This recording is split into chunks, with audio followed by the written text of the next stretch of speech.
Hi everyone, welcome back to the Geordie Views. The Newcastle United here on Aston Villa tomorrow afternoon, 3 o'clock at Villa Park. And it's the first time that we will have away fans at a Premier League game since we beat Southampton 1-0 in March 2020. So looking at last games for both these sides, not a good start for either of us, let's be honest. Villa losing 3-2 to Watford. I know Watford are new promoted and it's probably not a good time to be playing these new promoted sides, especially away from home.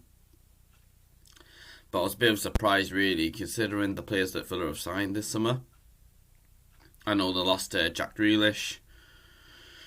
As for Rose, we lost 4-2 to West Ham. Did well in the first half, but then second half, terrible defensively, and we need to re-improve. I think both sides really should be looking for a reaction after, the last games.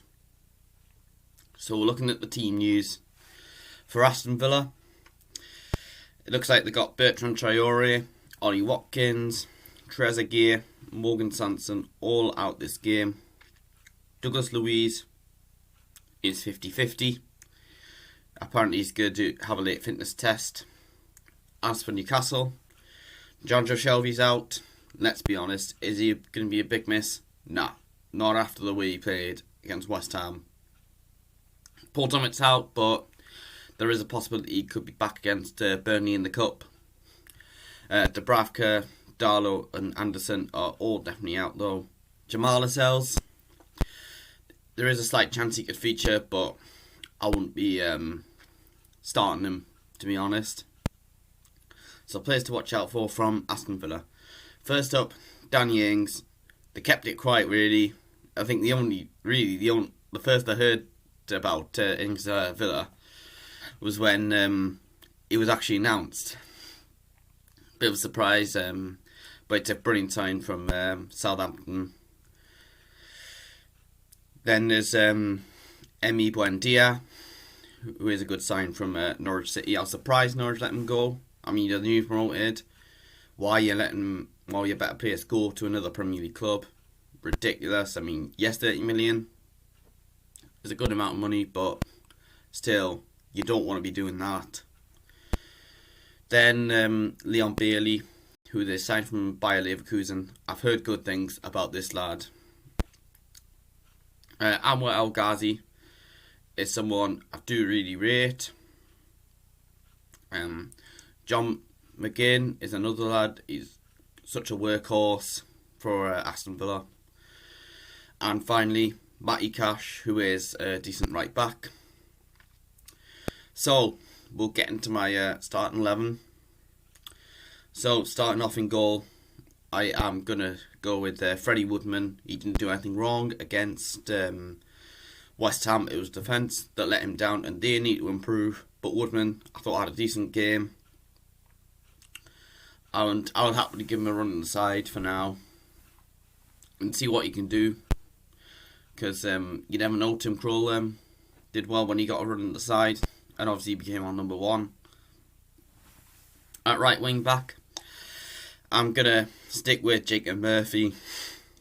Good header, but he does need to improve defensively because he was terrible in the second half last weekend. 3 centre-backs. This is the first change I'm going to make. Fabian Schär has got to come in for Emil Kraft. Kraft, for me, our worst player on the pitch on Sunday. And Fabian Schär's got to come in for him. The middle of centre-backs, Federico Fernandez, not good enough for last Sunday, but again, he's still, the better of the 3 centre-backs. Best of a bad bunch. Best way I can describe him, to be honest. And the final centre-back, it's going to be Kieran Clark, the ex-Villa lad. But he does need to improve on his performance from Sunday. I would maybe put Paul Dummett in when he's fully fit. But Clark, I'm going to stick with him for now. Left wing back, he had a poor game last Sunday, but I am going to stick with Matt Ritchie. It was a good cross for Murphy's goal, but he needs to sort himself out defensively, because he was another one who was terrible in the second half. because otherwise, if he doesn't perform, then Jamal Lewis will have to come in for him. But maybe Steve Bruce needs to look at bringing on, say, Jamal Lewis, potentially in the second half, for a bit of energy down the left-hand side. Right, so we're going to the three centre midfielders. The second change I am going to make for the side, Joe Willock to come in for John Joe Shelby, the birthday boy, his first game as a permanent Newcastle player. I think he will have had enough. He'll have enough fitness to start this game. I mean, maybe he won't play the full 90 minutes, but I believe he can start this game. I mean, he came against Southampton right after he signed for and he scored, so I don't see why he can't come in here. I mean, he's had obviously a week of training with the middle of the midfield three, I'm going to go with Isaac Hayden. And finally, I am going to go with Miguel Almiron. But I think we need Willock and Almiron to help us out going forward. You know, got Hayden there who can, to describe it, can do the dog work very well. Up top, it's going to be the same two as last Sunday. Firstly, Alain Saint-Maximin. Very good first half against West Ham, but unfortunately did lose the ball to Declan Rice for their second equaliser. It was a good, brilliant cross into Wilson to make it 1-0.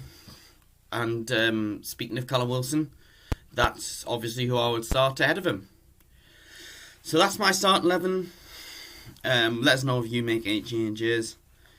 In terms of the score prediction, I'm going to say a 1-1 draw.